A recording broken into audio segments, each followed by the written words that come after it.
সম্মানিত দর্শকবৃন্দ, এসআইআর ২০২৬ নিয়ে এই মুহূর্তে সবচেয়ে বড় প্রশ্ন হল কাদের হিয়ারিং হবে এবং আপনার নামেও কি কোনো হিয়ারিং নোটিশ এসেছে কিনা। বিশেষ করে যারা বর্তমানে রাজ্যের বাইরে অবস্থান করছেন তারা কিভাবে এই হিয়ারিং প্রক্রিয়ায় অংশগ্রহণ করবেন তা নিয়ে অনেকেই দুশ্চিন্তায় রয়েছেন। আপনাদের জন্য রয়েছে একটি অত্যন্ত খুশির খবর। নির্বাচন কমিশন এখন একটি অনলাইন সিস্টেম চালু করেছে। এই নতুন ব্যবস্থার ফলে এখন আর সশরীরে উপস্থিত হওয়া নিয়ে উদ্বেগের প্রয়োজন নেই। আপনি ঘরে বসেই আপনার মোবাইল ফোনের মাধ্যমে হিয়ারিং নোটিসের স্ট্যাটাস চেক করতে পারবেন এবং প্রয়োজনীয় সমস্ত ডকুমেন্ট অনলাইনে আপলোড করতে পারবেন। ফলে দেশ বা বিদেশের যে কোনো প্রান্ত থেকেই আপনি খুব সহজে এবং দ্রুততার সাথে আপনার হিয়ারিং প্রক্রিয়াটি সম্পন্ন করতে পারবেন। প্রথমেই আপনাকে স্ট্যাটাস চেক করে নিতে হবে। স্ট্যাটাস চেক করার জন্য আপনার মোবাইল বা কম্পিউটারের ব্রাউজার ওপেন করুন এবং voters.eci.gov.in এই অফিসিয়াল ওয়েবসাইটে যান। ওয়েবসাইট ওপেন হলে সামনে লগইন এবং সাইন আপ এই দুটি অপশন দেখতে পাবেন। আপনি যদি নতুন ইউজার হয়ে থাকেন তাহলে আগে সাইন আপ করে একটি অ্যাকাউন্ট তৈরি করুন, আর যদি আগে থেকেই অ্যাকাউন্ট থাকে তাহলে সরাসরি লগইন অপশনে ক্লিক করুন। লগইন করার সময় রেজিস্টার করা মোবাইল নম্বর এবং ক্যাপচা কোড লিখে রিকোয়েস্ট ওটিপি বাটনে ক্লিক করুন। মোবাইলে আসা ওটিপি দিয়ে ভেরিফাই অ্যান্ড লগইন করলেই আপনি ড্যাশবোর্ডে চলে আসবেন। লগইন করার পর ড্যাশবোর্ডে একটি নতুন অপশন দেখতে পাবেন, যেটার নাম হল submit document against notice issued. এই অপশনটিতে একটি ক্লিক করতে হবে। এখানে ক্লিক করার সঙ্গে সঙ্গে একটি নতুন পেজ খুলবে। এখানে আপনি আপনার বর্তমান ভোটার কার্ড নম্বর অথবা ইতিমধ্যেই যদি নোটিশ পেয়ে থাকেন তাহলে সেই নোটিশ নাম্বার দিয়েও স্ট্যাটাস চেক করতে পারবেন। সঠিকভাবে নম্বর বসিয়ে সেন্ড ওটিপি বাটনে ক্লিক করুন। মনে রাখবেন, আপনার ভোটার কার্ডের সাথে মোবাইল নম্বর লিঙ্ক করা থাকলেই এখানে ওটিপি আসবে।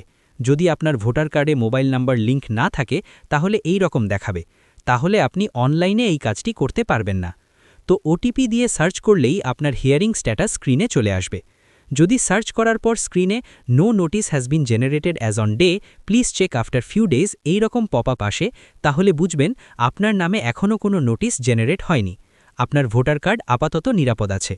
কিন্তু সার্চ করার পর যদি আপনার সামনে এই রকম একটি পেজ খুলে যায় যেখানে ভোটারের নাম, voter number, part number, serial number, হিয়ারিংয়ের তারিখ দেখতে পান, তাহলে বুঝতে হবে আপনার নামে হিয়ারিং নোটিস ইস্যু হয়েছে।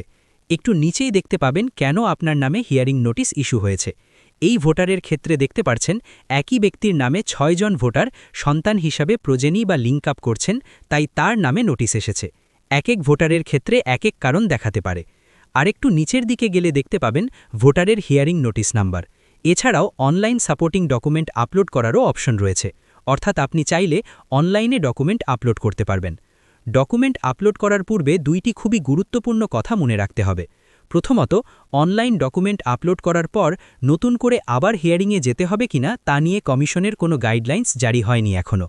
দ্বিতীয়ত, অনলাইনে এই কাজটি করার জন্য আপনার আধার কার্ড আর ভোটার কার্ডে মোবাইল নাম্বার লিঙ্ক থাকতে হবে এবং আধার কার্ড ও ভোটার কার্ডের তথ্যের যেমন নিজের নাম, বাবার নাম, জন্ম তারিখ হুবহু মিল থাকতে হবে। যদি কোনো রকম অমিল থাকে তাহলেও কিন্তু আপনি এই কাজটি অনলাইনে করতে পারবেন না। এর জন্য আপনাকে অফলাইনেই যেতে হবে। এই বিষয়ে বিস্তারিত জানতে আপনার বিএলওর সাথে যোগাযোগ করতে বলা হয়েছে।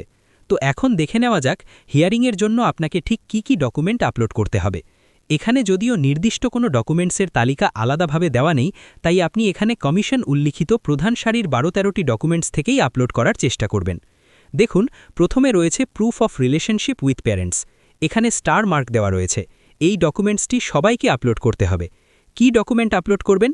যদি আপনি বাবার নামে লিঙ্ক করে থাকেন তাহলে আপনার যে ডকুমেন্টসে বাবার নাম ঠিক আছে সেটি আপলোড করতে হবে। আর যদি মায়ের নামে প্রজেনি বা লিঙ্ক করে থাকেন তাহলে আপনার যে ডকুমেন্টসে আপনার মায়ের নাম আছে সেটি আপলোড করতে হবে, যেমন জন্ম সার্টিফিকেট। আমি আবারও বলছি, এখানে কিন্তু আপনার নিজের ডকুমেন্টসই আপলোড করতে হবে, আপনার বাবার অথবা মায়ের ডকুমেন্টস নয়। শুধু তাদের নাম ডকুমেন্টসে সঠিকভাবে থাকতে হবে। ডকুমেন্টসটি যদি একদিকের হয় তাহলে শুধু আপলোড ফ্রন্ট এখানে আপলোড করবেন, আর যদি 2 সাইড ডকুমেন্টস হয় তাহলে পিছন সাইডটি আপলোড ব্যাক এখানে ক্লিক করে আপলোড করে দিবেন।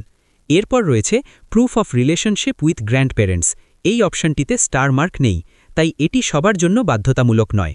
শুধুমাত্র যারা ২০০২ সালের লিঙ্ক আপ দাদু দিদার মাধ্যমে করেছেন তারাই এখানে ডকুমেন্ট আপলোড করবেন। এক্ষেত্রে ভোটারের বাবা বা মায়ের এমন একটি ডকুমেন্ট দিতে হবে যেখানে দাদু দিদার নাম সঠিকভাবে উল্লেখ আছে।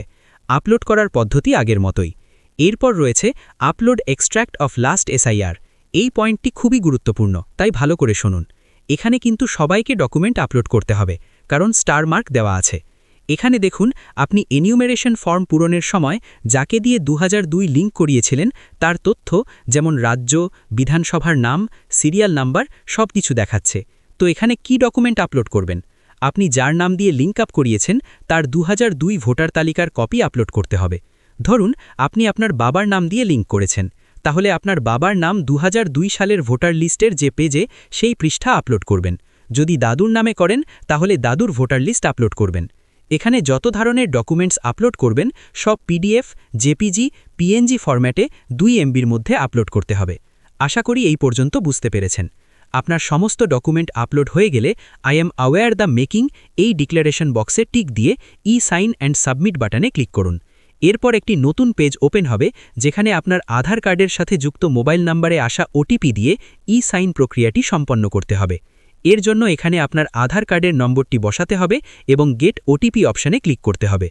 আপনার আধার কার্ডের সাথে যে মোবাইল নম্বরটি লিঙ্ক করা আছে সেটিতে একটি ওটিপি যাবে। সেই ওটিপিটি নির্দিষ্ট বক্সে বসিয়ে আই হিয়ারবাই চেক বক্সে টিক দিন এবং ফাইনাল সাবমিট করুন। এখন আপনার আবেদন সফলভাবে জমা হয়ে গেছে। স্ক্রিনে আপনি একটি সবুজ রঙের মেসেজ দেখতে পাবেন এবং একটি রেফারেন্স নাম্বার জেনারেট হবে।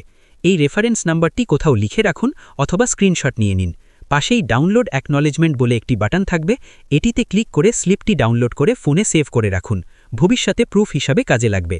সবশেষে বলবো, অনলাইন স্ট্যাটাসটি নিয়মিত চেক করবেন।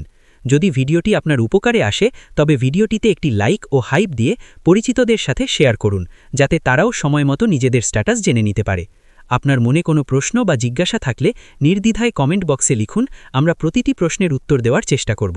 এই ধরনের আরও গুরুত্বপূর্ণ তথ্য সবার আগে পেতে আমাদের সাথেই থাকুন। সকলে ভালো থাকুন, সুস্থ থাকুন। ধন্যবাদ।